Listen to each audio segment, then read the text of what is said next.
Okay guys, this is what we are doing on our Friday night at sometime after 9 o'clock. I'm not sure because I didn't look at the time. Yeah, my son was up here just like 5 minutes ago banging on these traps with Daddy. He said he wanted to be just like Daddy. Yep, they're all over the place. Yeah, and that's my husband. I'm waving. Trying to wave, but you got the phone turned. What are you doing? Trying to wave. There, hi. Yeah, he got his new toys today, so he absolutely had to work on them. Has to get done. I'm Tia, by the way, and my husband James is the lovely other half here. And I guess we're gonna do a little "this is how we do it" video. I am not gonna call them how-to videos because we have no idea what we're doing. This is just how we do it, and if y'all have a different idea, go ahead and definitely let us know. We are always open to constructive criticism and ideas. My husband loves to, as he calls it, pick people's brains to get more ideas. So, yeah. Sometimes it works. Be welcome to comment on that and tell us kind of how you do it.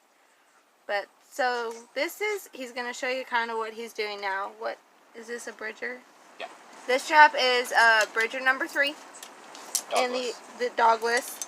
And the other ones he's going to work on, or has here, are the TS85s, which he is just kind of in awe of right now. Because this is probably about the biggest trap that we've had. But, anyways, here we go. So, this is the new ones. They're, what? What? Talk louder. I'm talking louder. Fine. So, this is the new ones. I'm not real sure. They're cheaper. Or cheaper than the ones I wanted, but I think they'll work. They're base plated. What I mean by that is it's just that extra piece of metal. I don't know if you can see it on the video. Can you get in there real closer? Right there. And it's got a little rivet right there, and one right there, and one right there, and one right there. I'm probably going to run a weld right in there. You know, I don't trust the rivets. I would rather just tack it while it's here instead of it breaking later on. Put that down. Down. Thank you. Leave that. No. Get in the bed. You want to get up here? Come here. Say hi. The 3-year-old just had a hold of a file and was up there almost into the lures.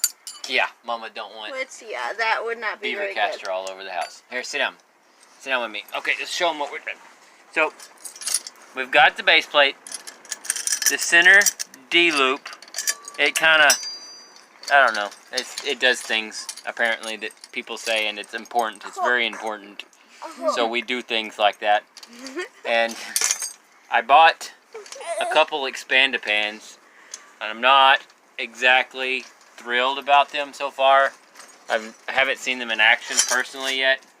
You can kind of see why they're called Expand-A-Pans. This is what the trap came with. You can kind of, my wife needs to learn how to steer right there. That's what came on That's why he drives all the time. And the lighting is terrible. There we go. So this is what I put on there, the Expand-A-Pan. Basically just increases the surface area, the trigger area. But at the same time, it needed to be fabricated a little bit to work to my liking. I had to adjust the depth, file, this locking. You can't see crap on that, can you? Not really. Oh, let's get the flashlight. There we go. There's a flashlight. We have a flashlight always. There! Hey!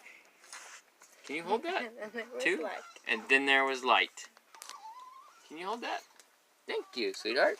So, let me get my pointer. Oh yeah, here it is. Okay. So I had to file this down a little bit. I didn't like the way it was setting. You know, it took quite a bit of force to release the jaws. It works better now, but anyways, so far they look all right. Like I said, I'm gonna tack it there and there. JJ, A couple places. what are you doing?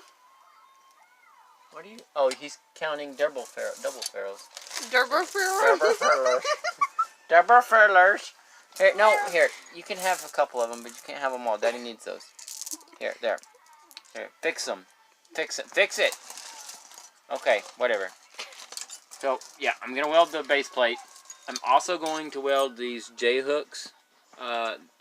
It's known that some coyotes can, in fact, pull those open, and then they're gone in the wind, and they're trap smart, and you never see them again most of the time. So I've got 4 J-hooks on this one that need to be welded. One J-hook on each side of the swivel. There's 2 swivels on this one. I'm debating on splitting this chain in half. It's about 1 foot long, and I think I want to put another swivel right in the middle, possibly. But at the same time, that's a lot of work, and I'm kind of lazy, so I'm probably not going to do that. I'm also going to weld a bubble on the end of these jaws to keep those from pulling through the frame. Daddy. What? I didn't want me to go. I didn't have you. You're in my way, kid. Oh, I you. Yeah, you're in my way. Yeah, here, let's move some stuff. You can sit right there. This is JJ. JJ, can you say hi? Me so high trying to count. You don't hi, you're trying to count? Yeah, Okay. trying to count. Alright. Anyways, that's what I know so far. The offset is really wide. Where's the flashlight? Hi. There. Can you hold that? Hi, Mama. So you can see kind of the width of the Mama. offset. Why hi? And You want to hi? what I mean by offset is the gap between the jaw. Hi. Would you like to do this, JJ? Yeah. Okay. What is this? Can you tell them all about it? Bowing Day? Yeah? Tell them all about it. No. No? Okay, I'll finish then. So, the offset is the gap between the jaws, and per the state's regulations, it has to have an offset. The regulations do not state how much of an offset. So, that's a little more than I like. This is a TS85. It has no offset, so what I'm going to do with that one is, right here in the corner, I'm going to take a piece of baling wire and wrap it around the jaw on one side, so that when it closes, that piece of wire holds it out open, you know, a 1/16 of an inch. Substantial size difference in the two. Obviously, this one's, well, I say obviously. Okay, let me start over. According to some people, we're interesting people, and what we know and assume to be common knowledge is apparently not common knowledge. And that's where we got started on doing videos. Something of this size, 5.5 inches, 6.5 inches of jaw spread, is what you would use to target coyotes, bobcats, things of that size. Something this size, with an 8.5 inch jaw spread, you're looking at beavers. And depending on where you are, big cats, lynx, cougars, big dogs, wolves. This is not what I would use for those, but so you understand the size usage. This is so weird talking to myself. And kind of a yelling voice. I'm getting a little frustrated. I feel like I'm yelling at myself. Like, I'm about to start fist fighting myself. Like, you want to talk some more smack, let's go. By the way, he is always in a fighting mood. So Not this always. is most of the time. Okay, we'll go with that. The TS-85. A lot bigger than the last time I seen it. I think it grew. I think that they made some changes since the last time I seen it. Probably not. It just kind of shocked me at how much bigger it was than the Bridger 3s. It has the base plated, already tacked. You can kind of see what I was intending to do. You can't see that, hun. Oh. There we go. Okay, no, you need to learn. Can you see the flashlight? No, like, pick it up right there. Yeah, there's a weld. That's what I'm wanting to do on these other ones. It's a big pan, obviously. I mean, you can see my hand behind it, or beside it, something over the top of it. But the difference on this one is the D-ring is on the corner, and I actually understand why that's there. Oh. Me and someone was talking about that the other day. So, something this size, you're going to need some leverage to push down on. So, you're going to be using your leg behind it, and you really don't want that on your kneecap or, you know, hip bone, thigh bone, whatever you're using. So that gets put off to the side. So, less pain. Same thing with the J-hooks. I'm going to tack those on. One thing I am going to do with this is, this comes with a foot of chain and 2 crunch-proof swivels. I'm actually going to cut this chain down in half and take half of it off, basically. The reason is, this is going to get used in a drowning set because last year we used our beaver traps just on slides. We didn't put drowning cables on them, and I learned very quickly that they like to fight, and they will bite you, and it hurts a lot. So we're going to use drowning sets, and the reason I'm going to cut this down for my drowning sets is the depth of the water needs to be deep enough for me to anchor the bottom of the drowning wire on the ground. So if this is on the ground level, I've got a foot and a half before you even get to the height of my trap. So let's say the beaver's back leg is in this trap. I've got a foot and a half between the ground and where his foot is.